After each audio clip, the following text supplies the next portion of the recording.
Okay, we're back. Part 3. Issue 8. The I can't bear to think about it talk.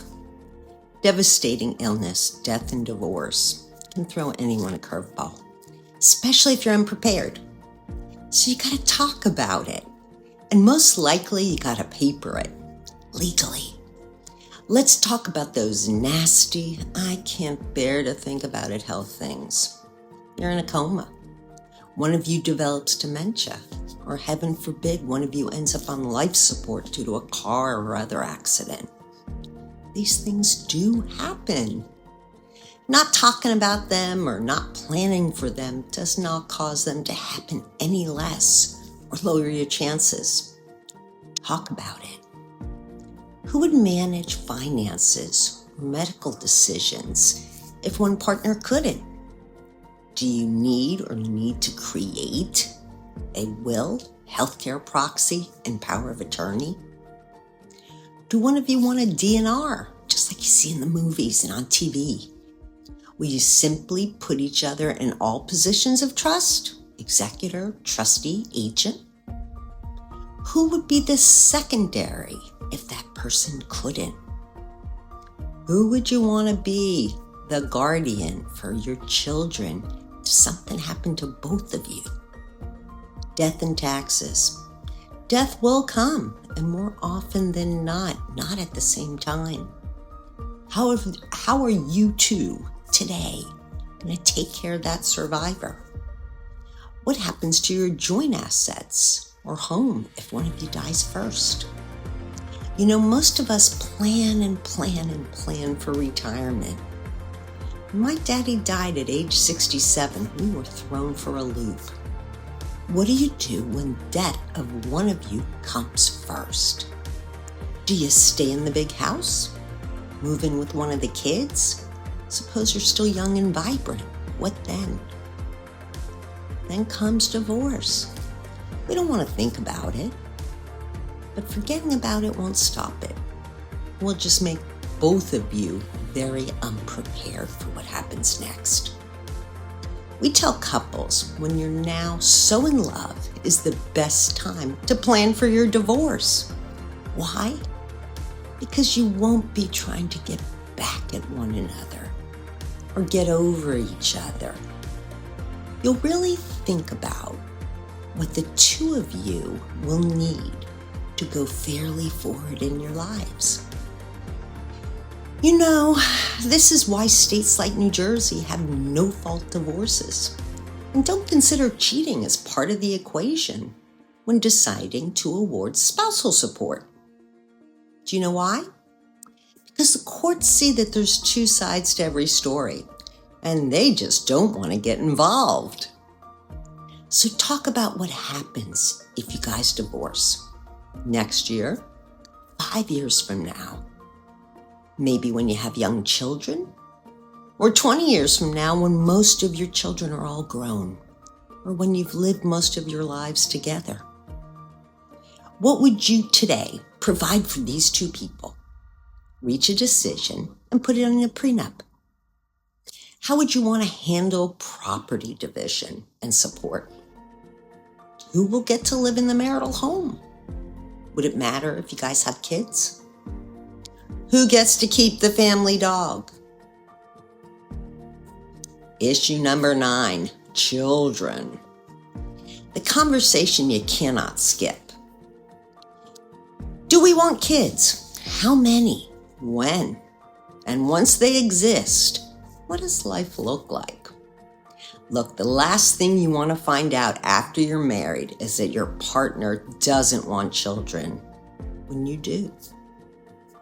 And if that partner is hesitant, find out why and get to the root of whether a change is possible or is never going to happen. Even more importantly, having kids is one thing, raising them is another. Look, my ex-husband said he wanted 6 kids. I never wanted 6, but I had no problem having 3 or 4. My family was close, and to this day, my 2 sisters are my best friends. But my ex, well, he wanted kids. but was really unwilling to be much of a father. A father doesn't drag a kid to a bar. A father makes time for his kids. A father does more than show off their accomplishments to his friends, like those straight A report cards and National Merit Scholar PSAT scores. Look, my mom always said, words are cheap. And I agree. Look at their actions. Does your fiance being the best uncle means that he'll make a good dad? Maybe, but maybe not. The uncle position is one you can turn off. Does he generally like children and is always there when his parents or others are in need? That may be a real sign. Kids are needy, all of them. Look, I'm the mother of 4, and trust me, it doesn't stop when they're in their 30s. But as most moms will agree, I'd rather have them than anything else. So figure it out. How do kids figure into your future, and do they? Questions to actually discuss include, will one of us stay home? For how long? How do we feel about daycare? Nannies? Public, private, or religious school? Are we raising them religiously, culturally, neither, or both? How important is college? And don't simply talk about these things in a vacuum. Be real. If one of you wants to stay home, maybe put owning that house on the back burner for a bit. Have you looked at the cost of daycare? Will one of you be working simply to pay the nanny? What is the price of private education? Could maybe you do better moving and sending your kids to a public school? If religion is an issue, are there costs involved? If college is a given, what are you going to do to pay for it? And when do you start? These aren't small things. These shape daily life, your finances, your identity, and even relationships.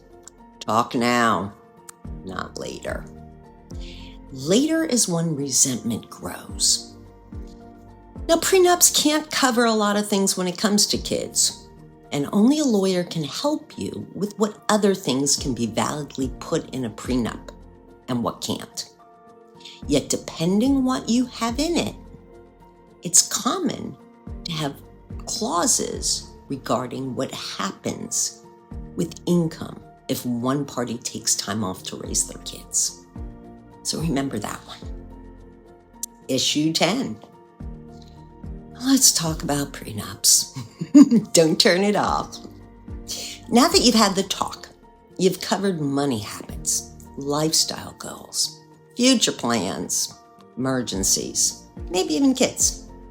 We've dropped hints here and there where you might need a prenup, but now it's time to talk about the word everyone whispers, prenup.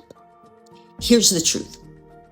By this point, you already know how each of you really feels about money and fairness.